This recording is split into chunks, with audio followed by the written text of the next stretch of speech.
Sejam bem-vindos à segunda aula do módulo Teoria 1.0, onde estaremos aprendendo a fazer cálculos básicos do dia a dia. Nesta aula, estaremos abordando sobre leitura de decimais, cálculos de área e volume, cálculos de proporção e cálculos de mão de obra. Esses assuntos, além de servirem de base para uma melhor compreensão de aulas posteriores, ajudará você no cotidiano. Os números decimais podem ser entendidos como números racionais não inteiros. Os exemplos de números inteiros são 1, menos 5, 20, 10.000, e os números racionais não inteiros são 1,25, menos 5,65, 0,5, 1 sobre 2 e assim por diante. Todos os números depois da vírgula chamamos de decimais. Para conhecer melhor os decimais, vejamos o primeiro exemplo. 0,5 pode ser chamado de 5 décimos, pois é igual a 5 dividido por 10. Ou então 50 centésimos, que seria igual a 50 dividido por 100. Em vez de falar 0,07, podemos dizer também 7 centésimos, pois é o mesmo que 7 dividido por 100. Também 0,001 pode ser chamado de 1 milésimo, já que é o mesmo que 1 dividido por 1000. Observe o exemplo de como podemos somar os valores. 5 décimos de milímetro mais 7 centésimos de milímetro mais 1 milésimo de milímetro é igual a 0,5 mais 0,07 mais 0,001, que é igual a 0,571 milímetros. Agora, experimente você mesmo fazer para testar seu conhecimento. Para isso, utilize uma calculadora e, se necessário, pause o vídeo.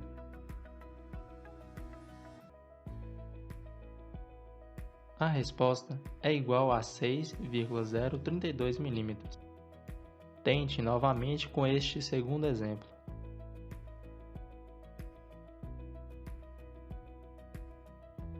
A resposta é 0,585 mm. A área é a dimensão de uma superfície limitada.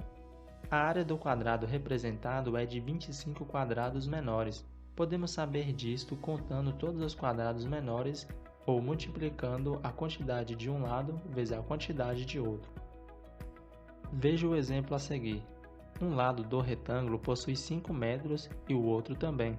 Então a área é igual a 5 vezes 5, que é igual a 25 metros quadrados. Para se calcular a área de um círculo, a fórmula é dada por π, que é uma constante que vale 3,14. vezes o raio do cilindro elevado ao quadrado. Lembrando que o raio vale a metade do diâmetro. Logo, a área de um círculo de 5 metros de diâmetro é igual a 3,14 vezes 2,5 vezes 2,5, que é igual a 19,625 mm². Agora tente calcular a área de um círculo de 70 mm de diâmetro.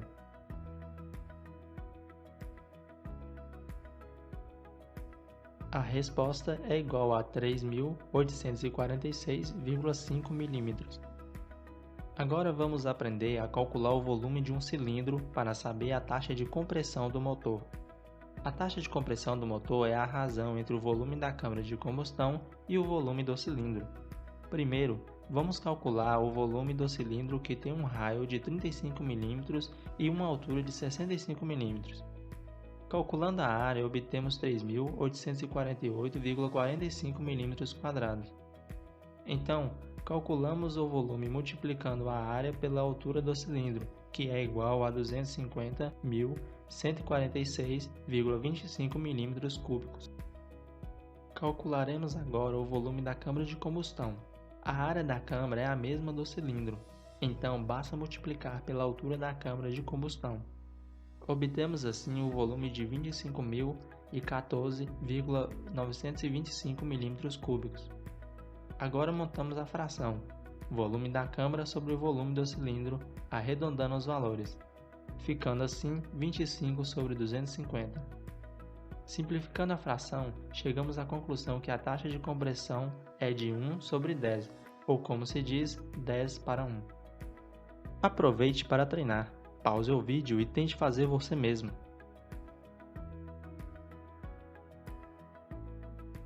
Então, a taxa de compressão é de 5 para 1. A regra de 3 relaciona valores de forma proporcional e se aplica em várias situações do cotidiano. Sua ideia se baseia em que, a partir de 3 valores conhecidos, possamos descobrir o quarto. Existem 2 tipos principais: diretamente proporcional e inversamente proporcional. No cálculo diretamente proporcional, correlacionamos valores que crescem ou decrescem de forma simultânea. Por exemplo, observe que na equação mostrada é esperado, de acordo com o contexto, que assim como 80 para 30 decresceu, também de 140 para x irá diminuir. Então, resolvemos esta situação multiplicando os valores de forma cruzada, obtendo assim 80x igual a 30 vezes 40. Logo, 80x é igual a 4.200. Passando 80 que multiplica x para o outro lado da igualdade, dividindo, obtemos 4.200 dividido por 80, que é igual a 52,5. No outro exemplo, mostra que agora as proporções vão acontecer de forma inversa, ou seja, enquanto de 80 para 30 diminui, de 140 para x vai aumentar. Para calcular essa proporção, invertemos a segunda fração, ficando assim x sobre 140 e multiplicamos cruzado, assim como no outro exemplo. Logo temos que 30x é igual a 80 vezes 140. 30x é igual a 1.200. Passando o 30 que multiplica x para o outro lado da igualdade, dividindo, temos 1.200 dividido por 30, que é igual a 373,3. Para entendermos melhor, vejamos o exemplo. O rótulo da embalagem de um aditivo informa que para cada 1,5 litros de líquido de arrefecimento, 1 litro deve ser de aditivo. No manual de reparação do veículo, informa que o sistema de arrefecimento suporta 3,5 litros. Neste caso, quantos litros de aditivo serão necessários adicionar? Então, montamos a equação.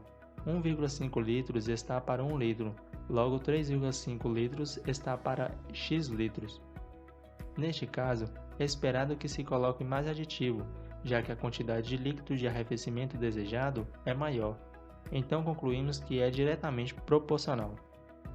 Fazendo o cálculo, descobrimos que devemos adicionar 2,3 litros de aditivo mais 1,7 litros de água a fim de completar os 3,5 litros do sistema de arrefecimento. Agora, tente resolver uma situação similar.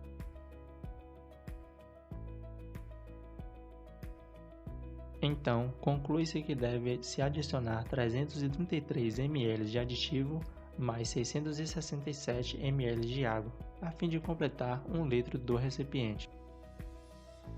Outra proporção conhecida é a porcentagem, que relaciona os valores a 100.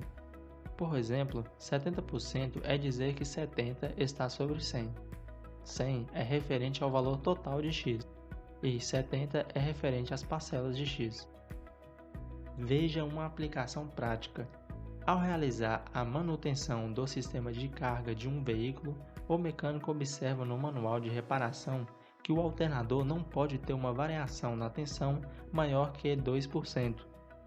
Sabendo que a tensão ideal é de 14,5 volts, qual será a tensão mínima e máxima que o alternador poderá fornecer?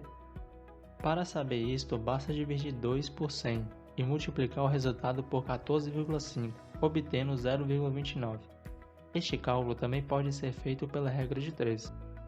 Concluímos que o máximo de tensão que o alternador pode fornecer é igual a 14,5 mais 0,29, que é igual a 14,79 volts, e o mínimo é igual a 14,21 volts.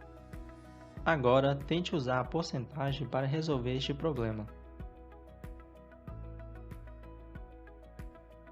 Então, conclui-se que a diferença de temperatura é de 0,8 graus Celsius, que não é maior que 5%.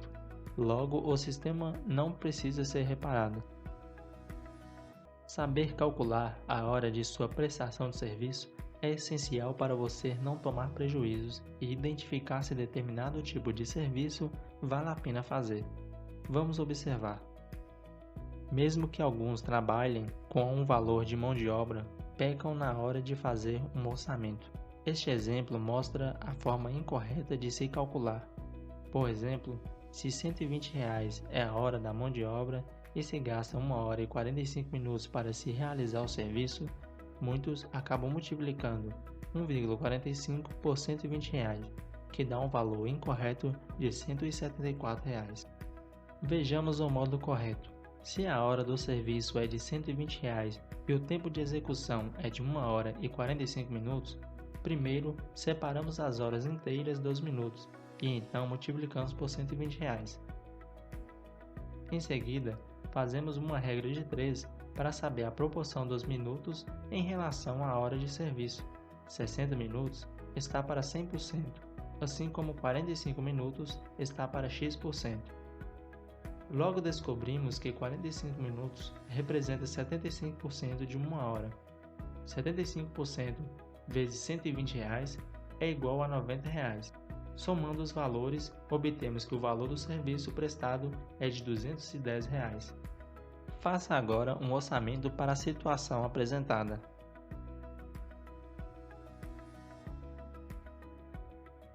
Então, 3 horas vezes R$ 250 é igual a R$ 750. 30 minutos representa 50% de R$ 250, que é igual a R$ 125. No total, o valor do orçamento é de R$ 875. Chegamos ao fim desta aula. Se permanecer alguma dúvida, reveja o vídeo novamente e refaça os exercícios.